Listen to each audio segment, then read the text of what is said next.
Eu tenho pena quando que vive só.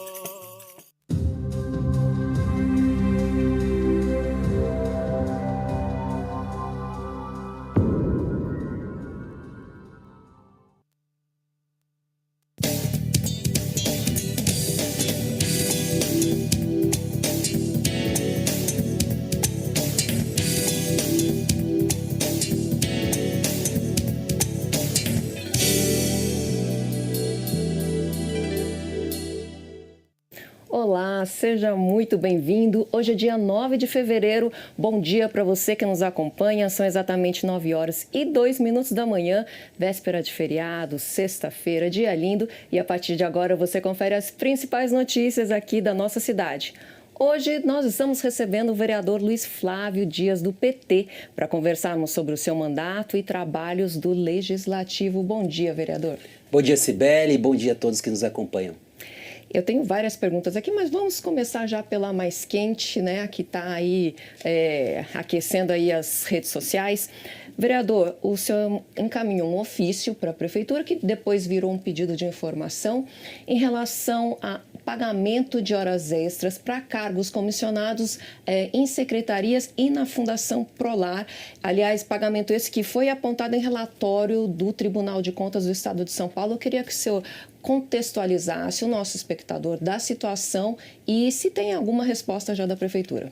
Olha, nós apontamos essa irregularidade diante do relatório do Tribunal de Contas, apontando que os cargos de natureza política, aqueles de comissão, estavam recebendo horas extras. O servidor efetivo ele pode receber horas extras, o comissionado não. Então foi por essa razão que a gente fez o pedido de informação, questionando o prefeito sobre essa irregularidade que está acontecendo na Prefeitura.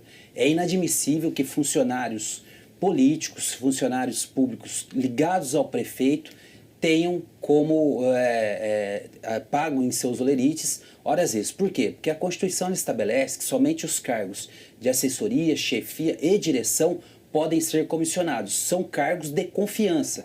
E cargos de confiança não têm controle de jornada. E se não tem controle de jornada, não é possível que se pague hora extras. É exemplo de você que está nos acompanhando aí de casa, né? Aqueles, inclusive, que são cargos de confiança nas empresas, não recebem hora extra. Por quê? Porque recebem uma remuneração maior para ter uma dedicação integral ao trabalho. É disso que nós estamos falando. O prefeito resolveu pagar horas extras para aqueles cargos em comissão, cargos de natureza política, o que é extremamente proibido pela lei, não é? A Constituição não autoriza, as leis do nosso país não autorizam. E aí, Cibele, o que é importante dizer? Que vários casos já aconteceram em outras prefeituras como o que estamos aqui a tratar, não é? E os tribunais de justiça de todos os estados da federação praticamente são unânimes em dizer que cargos de confiança lotados no poder público não estão sujeitos ao recebimento de hora extras, né? Além dos tribunais, o maior tribunal que interpreta o direito civil, que é o Superior Tribunal de Justiça, já tem inúmeras decisões impondo aos municípios esse dever de não pagar horas extras aos cargos em comissão, porque são cargos somente de confiança, não é? Então, nesse sentido, nós fizemos um pedido de informação ao prefeito, estamos dando um prazo para ele responder e cessar esses pagamentos. Caso não haja a cessação desses pagamentos de horas extras imediata, nós vamos ingressar na justiça para poder impor ao prefeito não mais realizar o pagamento de horas extras. Essa é a primeira medida, cessar os pagamentos de imediato. E depois vem uma segunda, que é obter o ressarcimento dessas horas extras que foram pagas em desconformidade com a lei, ou seja, pagamentos ilegais. Esse pedido de informação foi aprovado quando, vereador? Foi aprovado na última sessão de Câmara, né? Que foi a de ontem? Que foi a de quarta-feira. Que foi a de quarta-feira dessa semana? Dessa semana. Então a gente tem aí um período aí de umas 3 semanas para esperar a resposta da Prefeitura. Isso, perfeito. Eu aguardo essas respostas, até porque diante do teor das respostas, né, nós vamos ter outras ações, né? Se o prefeito se comprometer a cessar os pagamentos e imediatamente pedir o ressarcimento, não há outra questão a fazer. Agora, se insistir nessa prática ilegal indevida, nós vamos recorrer ao Poder Judiciário para que, a exemplo de outros municípios, cesse essa prática. O que me chama bastante atenção nessas horas extras, que são cargos de natureza política e com boa remuneração. Os cargos aqui, em sua maioria, que recebiam horas extras, o salário gira em torno de R$ 8.000, não é? Não são cargos que têm baixa remuneração, são cargos que têm uma remuneração considerável. Se a gente considerar que apenas 3% da população brasileira tem renda igual ou superior a R$ 8.000. Vereador, você é advogado trabalhista e teve acesso, tem acesso a esse relatório do Tribunal de Contas. Tem como dar mais detalhes para a gente sobre o relatório? Tem sim, o tribunal indica aqui todos os cargos, né, que receberam horas extras, né, e são diversas secretarias, além também de a Fundação Prolar estar pagando, né, horas extras. Eu fico pensando que a Fundação Prolar, não é? O atual presidente disse que queria que ela ficasse conhecida como a Fundação Prolar que ia entregar casas, né, e não de escândalos de corrupção, não é? E na verdade não fez nenhuma coisa nem outra, porque o prefeito entregou nem 2 dezenas de casas no município durante esses 8 anos e agora vem aqui pagando horas extras para diretores, né? Esse dinheiro que está pagando para diretores poderia muito bem servir para pagar auxílio aluguel para as pessoas, né? Pessoas que não têm condição de custear um aluguel, o aluguel está caro, então não conseguem custear. Então o tribunal também aponta aqui a questão das horas extras na Fundação Prolar.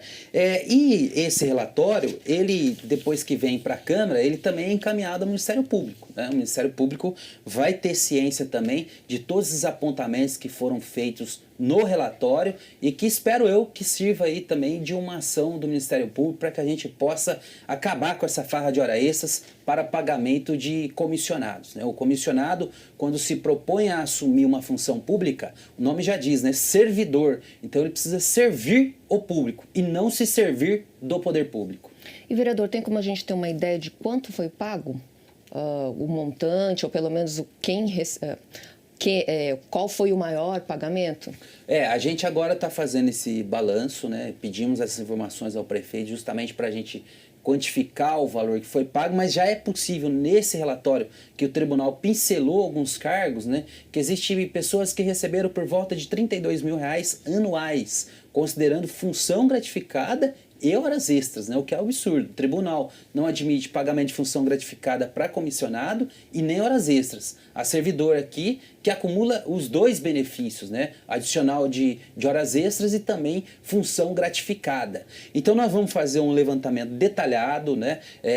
E para poder quantificar e dizer exatamente qual foi o prejuízo que o erário público teve com esses pagamentos indevidos e irregulares e que não estão em conformidade com a lei que rege o nosso país, a lei maior, a Constituição. Se tiver um ressarcimento aí, vai doer no bolso, né, vereador? Olha, eu penso que quando a gente faz uma denúncia, não é no sentido de penalizar alguém, não é no sentido de a gente estabelecer um braço de ferro, um cordão de força, né? Um puxa para um lado, um puxa para o outro. Não é isso, né? Quando eu faço aqui o nosso trabalho de oposição, é olhar para o poder público no sentido de verificar se está se fazendo a coisa da maneira correta, né? Eu trago esse caso aqui, que é um relatório do Tribunal de Contas, né? Um órgão de relevância, né? Que é um órgão auxiliar do Poder Legislativo para poder fiscalizar o poder público. Então, a nossa ideia não é penalizar, mas é reparar, né, os pagamentos que foram feitos de forma indevida. Agora, se aquele que recebeu, não é, usufruiu desse dinheiro, ele vai precisar, né, de rever a sua questão financeira e reparar os cofres públicos, não é? Agora, a responsabilidade, isso vai ser determinado na justiça, né? De quem é a responsabilidade ao ressarcimento? Isso é que a justiça vai poder nos informar. Pois é, e olha só, o Concurso Público Nacional Unificado, conhecido como Enem dos concursos, vai selecionar candidatos para 21 órgãos federais. Confira os detalhes na reportagem. Você já ouviu falar do Concurso Público Nacional Unificado? É como se fosse o Enem dos concursos. Com apenas uma inscrição, Os candidatos podem concorrer a várias vagas em diferentes órgãos públicos federais. Uma oportunidade para quem se dedica horas e horas de estudo, como Luiz Flávio. Desde que eu comecei a estudar, estava esperando o edital. Na verdade, era só uma ideia ainda, e quando concretizou de ter um edital, de anunciarem que fariam algo de fato, aí já estava bastante na expectativa e eu vou prestar.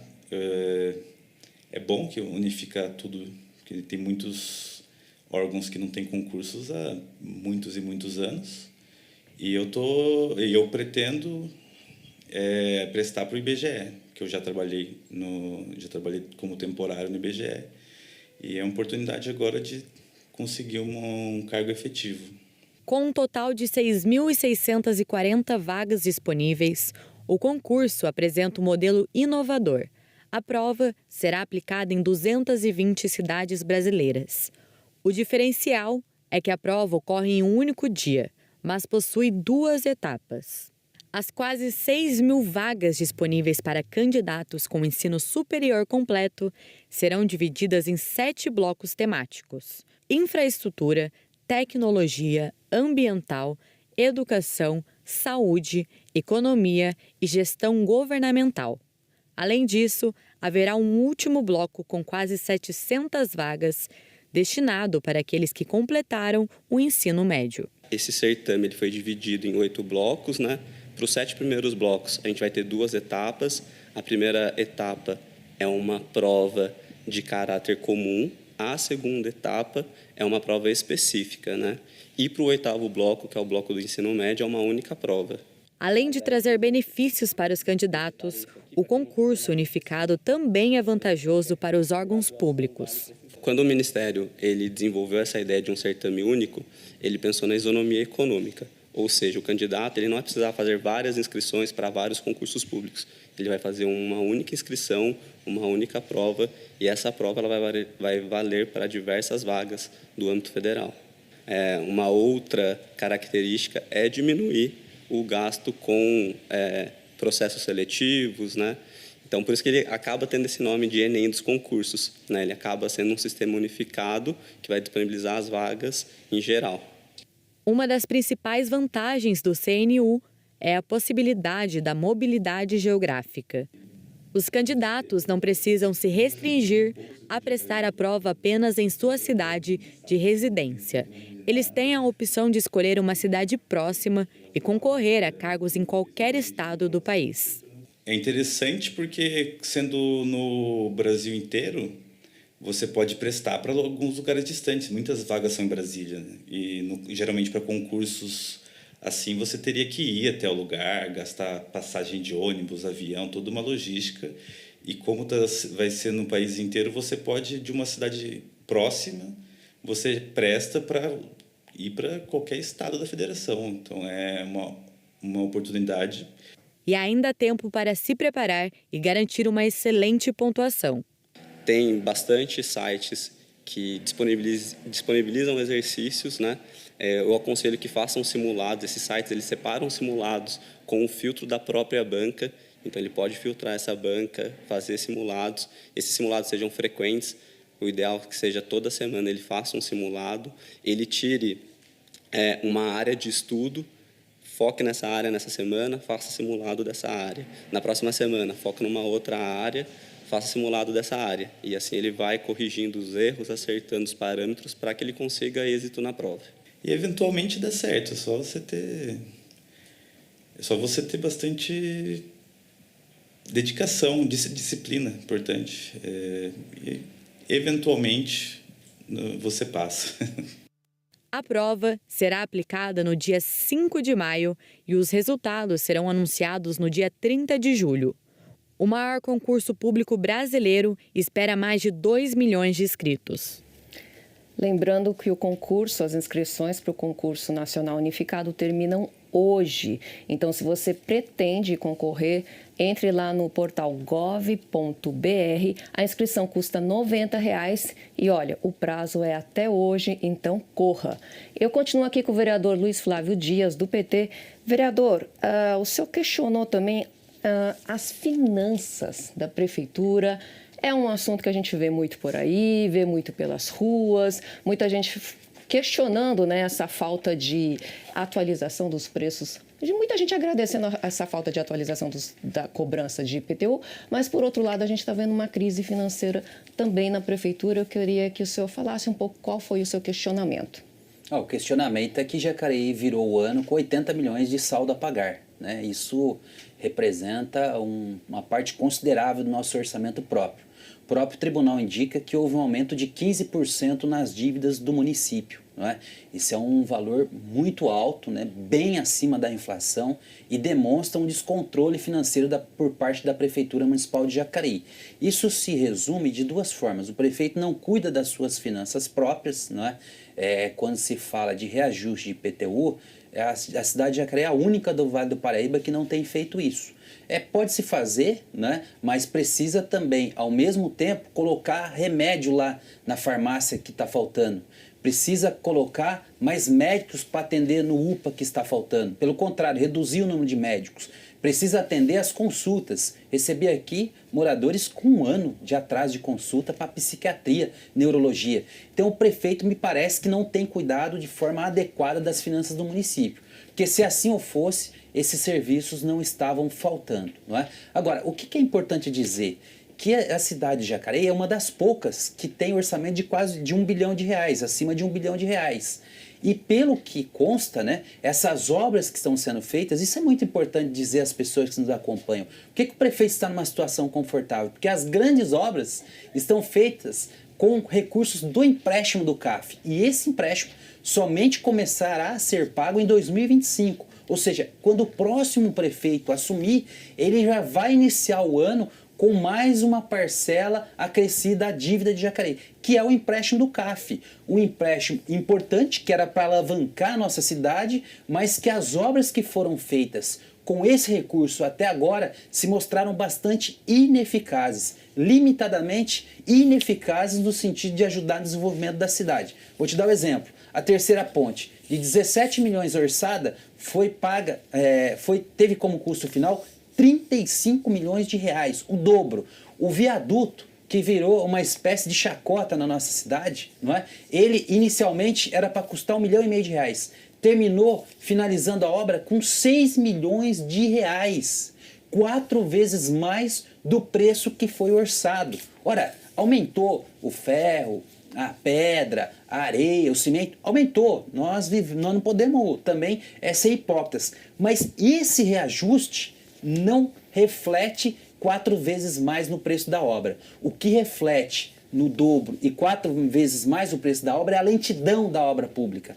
Falaram que ia entregar em 2 anos, entregaram em 4. O viaduto da mesma forma. Então, quando a gente olha para as finanças do município, a gente vê um aumento da dívida, uma diminuição da arrecadação e, ao mesmo tempo, compromissos futuros que já estão chegando e que o município vai ter que desembolsar para honrar com esses compromissos. E eu aqui não estou tratando de coisas sem embasamento. Isso é o relatório do próprio Tribunal de Contas, mas você, munícipe, pode sentir na pele. Quando você vai no UPA, você vê lá pessoas 12, 10 horas esperando atendimento.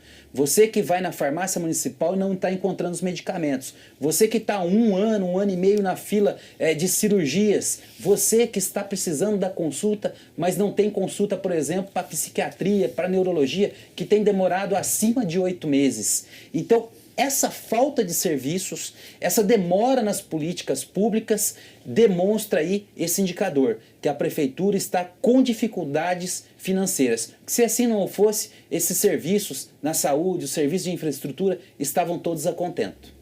Ainda falando sobre saúde, vereador, já que o senhor entrou nesse assunto, todos os vereadores fizeram uma reunião com a Secretaria de Saúde reclamando do tempo de espera que o pessoal está tendo ali na UPA Dr. Telmo. Qual foi a resposta da Secretaria de Saúde? Olha, na verdade, a gente fez uma reunião aqui muito boa com o coordenador da Caminho de Damasco, que é a entidade terceirizada que cuida lá da UPA Dr. Telmo, dos atendimentos das pessoas, e foi estarrecedora a reunião, né? Porque o coordenador trouxe aqui que há exemplos de médicos, né, que desmaiaram de tanto estresse em sua carga de trabalho no UPA, não é? Há relatos aqui de pacientes que estão demorando 8, 9, 10 horas para serem atendidos, não é? E aí, aquela velha história, vamos achar uma muleta. Hoje é a dengue, né? Que com a dengue aumentou o atendimento. É verdade, com a dengue aumentou o atendimento. Mas a gente já vem observando esse acréscimo no número de atendimento na UPA Dr. Telmo desde o ano retrasado. E desde o ano retrasado, nós temos cobrado o prefeito, cobrado a Secretaria de Saúde para que faça uma remodelação no contrato que concedeu a UPA, a unidade, a UPA Dr. Telmo, a Sociedade Caminhos de Damasco. Por quê? Porque o contrato inicial previa 15 mil atendimentos mês. Já está fazendo 19 mil atendimentos mês. A gente previa também que apenas 12 leitos serviam para observação. As pessoas que chegam ali no UPA e que demandam serem transferidas para outros hospitais, porque são casos mais graves, o Conselho de Medicina fala que até 24 horas. Na UPA está demorando 6 dias para essas pessoas serem transferidas, colocando a vida desse paciente em risco, porque ali não se tem equipamentos para fazer um diagnóstico preciso, não é? E aí, o que acontece, Sibeli? As famílias ligam aqui, olha, vereador, meu pai está precisando de um leito e não tem leito na Santa Casa, meu pai está precisando de ser transferido para o hospital regional e não consegue ser transferido. E esse intervalo de tempo, Sibeli, é duro dizer, mas pode custar a vida do paciente, porque se você não tem um diagnóstico preciso nas horas iniciais daqueles sintomas, pode ser um AVC, pode ser um infarto, pode ser uma doença mais grave. E essas doenças, se não tiver uma intervenção imediata da equipe médica, pode fazer com que essa pessoa, né, venha ou agravar o seu quadro de saúde ou até perder a vida, como já aconteceu. Então eu tenho falado aqui que é preciso aditar esse contrato ampliando o número de médicos. Hoje são 3 que atendem, mas tem um outro fator, que quando há uma remoção do paciente que está em estado grave, que ele precisa ir para outro equipamento de saúde mais equipado, o médico sai do atendimento e precisa acompanhar esse paciente até o destino. Então é mais um médico que desfalca o atendimento e vai se acumulando pessoas ali. É muito triste, eu estive lá na semana passada, fiquei praticamente a tarde toda até o início da noite e conversei com várias pessoas que estavam ali desde as 6 horas da manhã e ainda às 17 horas não tinham sido atendidas, né? Eu conheci um casal, não é? E relatando ali, e eles me relataram que estavam lá desde as 8 horas da manhã, já era quase 17 horas e ainda não tinham almoçado. Né? E eu fui tomar um café com eles ali numa lanchonete que tem bem em frente à UPA para conhecer a realidade daquele casal. E a realidade de muitos que procuram a UPA. Sem dinheiro para pegar a condução para chegar até a UPA, como o atendimento demora, também não tem recursos para fazer uma alimentação. Então isso gera um estresse ali no atendimento da UPA Dr. Telmo. É preciso que a secretária de saúde, a doutora Rosana Gravena, e também o prefeito municipal, que é o principal responsável pela saúde no município, tomem decisão de reajustar esse contrato para a gente colocar ali no mínimo 5 médicos para minimizar essa demora no atendimento. Pois é, mudando de assunto um pouquinho, vereador, termina hoje o projeto Eficiência Solidária. Nesta ação, os moradores de Jacareí podem substituir gratuitamente lâmpadas de maior consumo que possuem por lâmpadas de LED, muito mais econômicas. Para garantir o benefício, o munícipe deve ir até o endereço do posto de troca, munido de documento pessoal e a sua conta de energia elétrica para substituição das lâmpadas. O atendimento acontece na Praça do Rosário, no centro, até às 16 horas. E o SESI de Jacareí está com inscrições abertas para os programas educacionais Nova EJA e EJA Profissionalizante. Essas iniciativas permitem concluir o ensino fundamental e ensino médio, além das certificações profissionais. Os programas são oferecidos gratuitamente. O SESI de Jacareí anunciou a abertura de inscrições para 2 programas educacionais importantes, o Nova EJA e o EJA Profissionalizante. Ambas as modalidades de ensino são gratuitas e visam oferecer oportunidades de educação e capacitação para adultos que não concluíram o ensino fundamental ou médio. O EJA é a educação de jovens e adultos, é uma oportunidade 100% subsidiada pelo SESI, então gratuita, para que as pessoas consigam concluir a educação básica que não foi finalizada no tempo regular. O EJA profissionalizante, ele caminha junto com o EJA, então é uma opção que as pessoas fazem para que eles se profissionalizem em determinadas profissões e cursos que são mais procurados na nossa região. O supletivo, como também é conhecido, permite que os estudantes concluam o ensino fundamental e médio em um tempo muito mais curto se comparado ao ensino regular. Este aspecto é crucial para aqueles que almejam acelerar o processo de sua formação educacional. Os benefícios, né, que eles podem concluir em casa, então é uma educação feita à distância, 80% do curso é feito em casa, de forma assíncrona, então ele acessa a internet, acessa os vídeos, e ele também consegue finalizar em 1 ano. Então ele finalizaria o ensino fundamental 2 do 6º ao 9º ano em 1 ano e o ensino médio também em 1 ano. O EJA deve ser encarado como um meio vital de inclusão social, pois oferece uma nova oportunidade para aqueles que, por diversas razões, não tiveram a chance de completar sua educação no tempo habitual. A conclusão dos estudos é um passo crucial no processo de empoderamento individual. Além disso, contribui significativamente para aumentar a autoestima e melhorar a capacidade de tomar decisões mais informadas, seja no âmbito pessoal ou profissional. Impacta tanto na questão da autoestima, ele conseguir concluir os estudos, né, ele ter um diploma, quanto na vida profissional também a questão do mercado de trabalho, porque ali ele vai ter um ensino médio e caso ele opte também pelo profissionalizante, ele sai com um diploma profissional para determinadas funções. Então, com certeza, o mercado de trabalho abre bastante portas ali para ele. Serão 250 vagas disponíveis para ambos os programas. Dentre os cursos oferecidos estão almoxarife, assistente de RH, assistente de controle de qualidade, controlador e programador de produção e inspetor de qualidade. As inscrições para o EJA estão abertas até o dia 22 de fevereiro e as aulas estão programadas para iniciar em março. Para fazer a inscrição, ele precisa acessar o site do SESI, que é o sesisp.org.br, e ali ele insere todos os documentos, o histórico escolar dele e opta pelo polo em que ele vai fazer as aulas. A partir disso, o SESI entra em contato e convoca eles para virem na unidade que ele optou. Educação de Jovens e Adultos, programa fantástico, né? Que ensina adultos a lerem. Aliás, o senhor tem alguma ação em relação ao EJA do Cidade de Salvador, vereador? Exatamente. A comunidade nos procurou aqui ainda o ano passado e essa classe que tinha lá no Cidade de Salvador ia ser extinta, não é? Creia, né? É um absurdo, né? A gente precisa aproximar o EJA das pessoas, porque geralmente quem não estudou no tempo adequado está trabalhando. E como que ele vai sair do seu bairro, caminhar ou pegar um ônibus 6, 7 quilômetros distante para poder estudar? Isso é um a gente tem que facilitar. Ia ser extinto por falta de demanda? Tem alguma razão?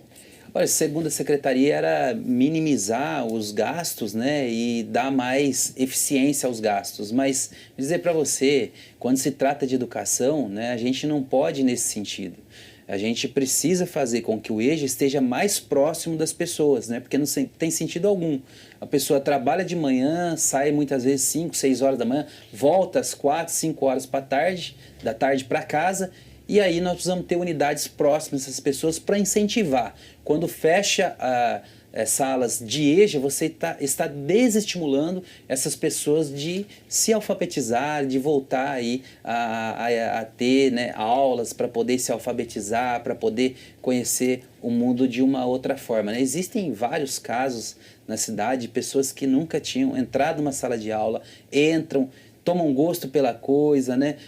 Chega até a fazer curso técnico, universidade. Então essa foi a nossa cobrança. Foi uma luta muito vitoriosa, porque a Secretaria de Educação nos informou recentemente que vai permanecer a sala de EJA lá no Cidade de Salvador. Olha, a educação é uma área do nosso mandato que a gente tem muito carinho, né, de olhar, né?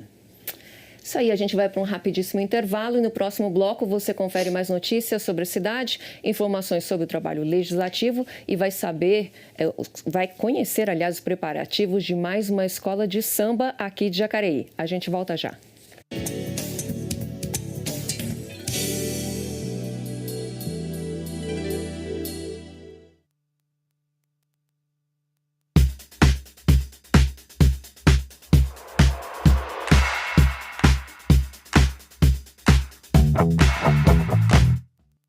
Você sabe o que é microchipagem?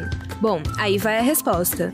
A microchipagem é um procedimento seguro, no qual um microchip contendo uma série de números é implantado na pele do animal, de forma rápida e sem oferecer danos à saúde. A implantação do chip permite a identificação do cadastro deste animal e a vinculação ao CPF do seu tutor. O procedimento auxilia o controle dos animais de estimação, facilitando localizá-los em caso de perda. Se você deseja microchipar o seu cão ou gato, saiba que este trabalho é realizado pela Prefeitura de Jacareí de forma gratuita. Entre em contato com a Diretoria de Proteção Animal por meio do número 39559000, se preferir o WhatsApp 991565949 ou compareça à Avenida Getúlio Vargas, número 530, Jardim Califórnia. A microchipagem é um ato responsável que demonstra carinho com seus animais domésticos. TV Câmara Jacareí, a TV pública da cidade.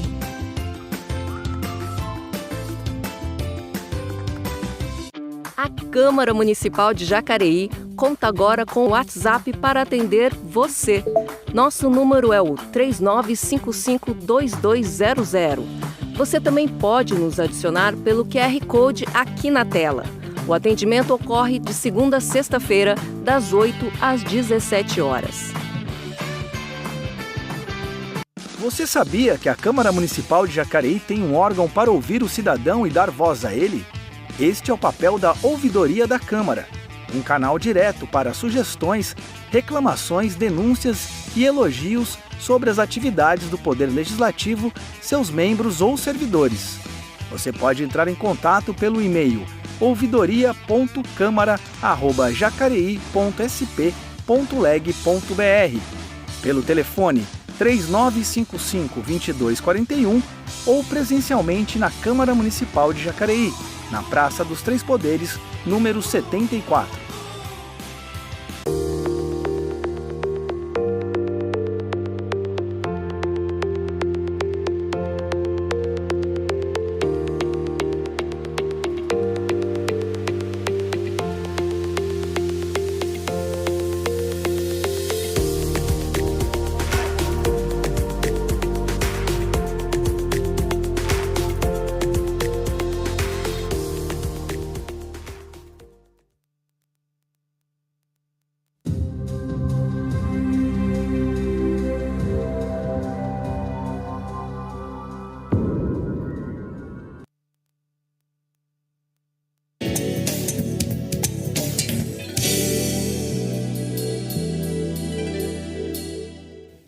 Estamos de volta e já vamos aqui conferindo os trabalhos realizados na primeira sessão ordinária do ano.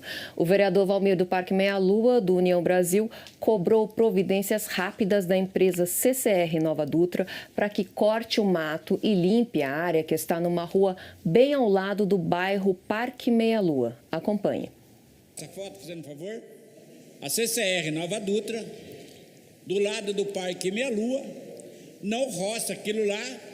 Eles têm que fazer limpeza e o Parque Meia Lua está em condições precárias das dengue.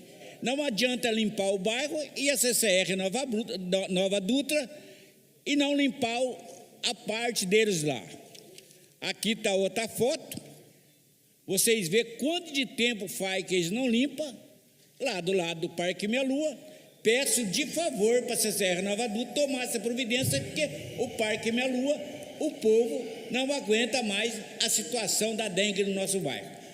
O meio ambiente vai lá, limpa a parte do Parque Meia Lua, mas a CCR Nova Dutra não limpa ao lado do Parque Meia Lua lá. Peço de favor para a CCR Nova Dutra tomar essa providência urgente lá, porque a dengue no Parque Meia Lua estava em primeiro lugar, agora está em primeiro lugar lá no Bandeira Branca 1 e 2. E seguimos com o vereador Valmir do Parque Meia Lua, que mandou um requerimento para a ministra da Saúde, Nízia Trindade, pedindo uma solução em relação ao envio de vacinas que combatem a dengue. Veja como foi. Esse ofício para a secretária da Saúde de Brasília, que ela toma providência e manda recurso para a cidade de Jacareí e vacina, porque não tem condições o que está acontecendo na nossa cidade de Jacareí. Precisa dessa vacina na nossa cidade, porque estava em primeiro lugar no Vale do Paraíba, aqui a dengue no nosso município. Outros municípios existem problemas também, mas que era faça esse favor e manda essa vacina para a nossa cidade de Jacareí. E mais sobre as sessões ordinárias e os trabalhos dos vereadores, você confere lá no nosso portal, que é o jacareí.sp.leg.br. E eu continuo aqui com o vereador Luiz Flávio Dias, do PT. Vereador, agora eu vou te fazer uma pergunta que eu faço para todos os vereadores, cobrando ações, legislações em relação à terceira idade, porque a gente fez aqui na TV Câmara uma série em relação a 60+, e isso me fez pensar muito que daqui a 20 anos a nossa população idosa vai dobrar. Então, de 16% que temos em Jacareí, seremos mais de 30% dentro de 20 anos. E o senhor é autor da Frente Parlamentar em Defesa do Idoso. Como que estão as ações em relação ao idoso aqui em Jacareí, vereador? Olha, você bem pontuou, né? Nós precisamos investir em políticas voltadas às pessoas idosas, porque está aumentando a expectativa de vida e isso é muito bom, né? Nós vamos ter mais idosos, né? Já estamos com uma expectativa de vida boa, mas a ideia é que isso aumente e o número de idosos vai aumentar. E concomitantemente precisa aumentar as políticas públicas relacionadas à pessoa idosa. O nosso mandato ele tem uma atenção muito especial nesse sentido. Primeiro, de exigir, né, do prefeito Isaías, que colocou no seu primeiro programa de governo, que Jacareí ia ter um centro-dia, né, um centro para atender as pessoas idosas. Hoje nós, timidamente, temos alguns projetos, como a Casa Viva a Vida, que você vai hoje lá pular carnaval mais tarde, não é isso? Nós temos muitas políticas muito tímidas, né? É preciso a gente ter mais audácia nesse sentido. E o prefeito, até hoje, passados aí 7 anos do seu governo, não entregou esse centro-dia que seria fundamental para a gente dar oportunidade para os nossos idosos. Porque você pensa que houve um aumento de creches muito grande no nosso país, porque nós precisamos colocar as crianças na creche, os seus pais precisam trabalhar, e com relação ao idoso é a mesma coisa, né? Nós precisamos ter o centro-dia, que é igual a uma creche. Você deixa o idoso de manhã e pega ele ao final do dia. Por quê? Isso mantém o vínculo com a sua própria família. E por falar nisso, em Jacareí, nós temos 3 entidades, né, que cuidam dos idosos. Elas fazem o que o poder público não faz, cuidar das pessoas idosas no município de Jacareí. Nós não temos um equipamento público que preste a internar os idosos, que preste a atender os idosos de uma forma mais permanente. Então essas 3 entidades acabam fazendo esse papel. E como você falou, né, o que o seu mandato tem feito nesse sentido? Todos os anos, parte das nossas emendas impositivas são encaminhadas a essas 3 entidades. E é muito bom retornar essas entidades e ver que o recurso encaminhado pelo vereador foi bem empregado.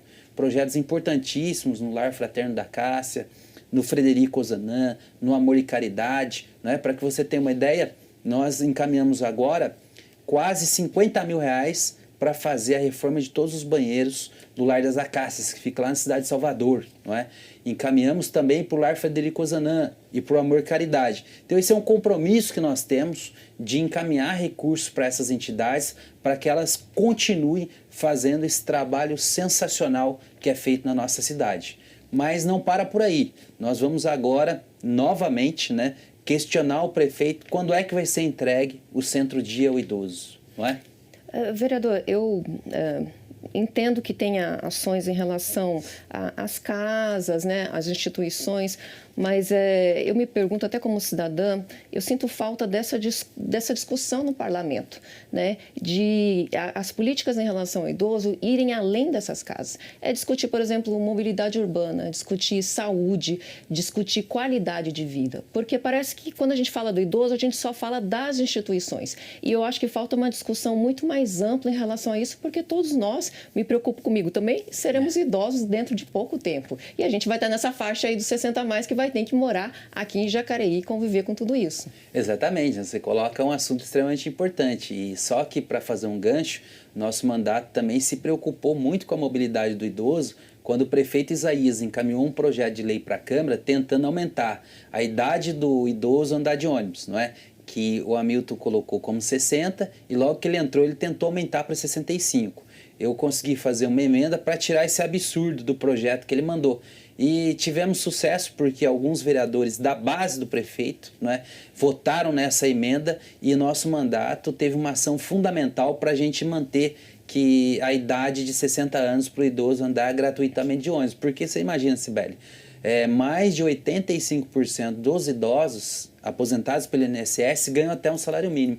Olha, se o idoso for ter que pagar passagem de ônibus para vir para a cidade, comprar medicamento, fazer a compra do mês, é um recurso que vai ser destinado para o transporte que vai faltar na alimentação, na compra de remédios, alguns que não conseguem encontrar na rede. Então, preocupar com a mobilidade do idoso é também uma bandeira do nosso mandato. Mas fora o transporte público, né, tem também as calçadas, que em Jacareí são calçadas bastante estreitas por conta de ser uma cidade bastante antiga, né? E nós precisamos garantir esse ir e vir do idoso, inclusive arrumando as nossas calçadas. Olha, e honestamente, no ano passado o vereador Paulinho dos Condutores propôs um projeto para que os bares possam colocar cadeiras nas calçadas. Você imagina, né? Nós já temos uma cidade bastante arcaica, bastante antiga, com calçadas estreitas. Se a gente for autorizar esse tipo de ação, nós vamos prejudicar ainda mais a mobilidade das pessoas e especialmente dos idosos, que muitas vezes têm dificuldade de locomoção. Pautado nisso, Sibeli, nós temos também a questão da saúde do idoso, né? Há doenças que são típicas da terceira idade e nós não temos projetos na saúde que visam garantir também um atendimento especializado à pessoa idosa. Então, nós temos o Estatuto do Idoso, que é uma lei extremamente rica, serve de parâmetro para outros países, contudo, a efetividade daqueles direitos ainda está muito distante. Para finalizar, Sibeli, preocupo também com o bolso dos nossos idosos, e em especial os servidores públicos aposentados. O prefeito Isaías mandou um projeto de lei para a Câmara para instituir contribuição previdenciária sobre aposentadoria e pensão recebida pelas pessoas idosas. Eu fui o único vereador contrário a esse projeto. Fui contrário e continuarei sendo. E a partir desse ano nós vamos fazer um grande movimento para que Jacareí revogue essa nefasta, essa odiosa contribuição que incide sobre os proventos de aposentadoria e pensão dos nossos idosos. Fazer com que os idosos tenham dignidade é um compromisso do nosso mandato. É isso aí, vamos mudar um pouquinho de assunto agora, vereador, porque o fim de semana chegou, teremos matinês e o tradicional desfile de carnaval. Confira no primeiro Se Liga do Ano os detalhes sobre cada um dos eventos.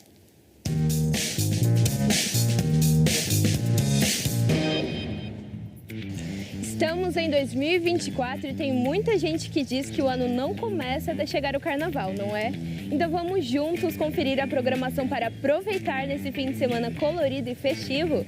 Se liga! Para animar a sexta-feira de carnaval, haverá matinê na Casa Viva Vida às 14 horas com Tânia Reis. Mas atenção, o evento é para pessoas com 60 anos ou mais. Mas pode ficar tranquilo porque tem para todos os públicos e todas as faixas etárias. E no sábado, das 14 às 17 horas, haverá matinê nos bairros. Na Praça Chacrinha, no Parque Meia Lua e na Rua Oswaldo Montenegro, 739, no Veraneijal. Domingão a diversão continua e terá matinê na Rua dos Advogados, número 51, no Jardim Alvorada e na Rua Itanhaém, no Jardim do Marquês. E para encerrar o domingo, às 19 horas, no novo trecho da Avenida Davi Lino, próxima à Rodoviária Nova, haverá o tradicional desfile das escolas de samba de Jacareí. Você não vai querer perder, né? Essa edição do Se Liga encerra aqui, mas você pode conferir mais detalhes sobre esses e outros eventos nas redes da Fundação Cultural. Nos siga também em nossas redes sociais. Eu fico por aqui e nos vemos em breve. Até lá!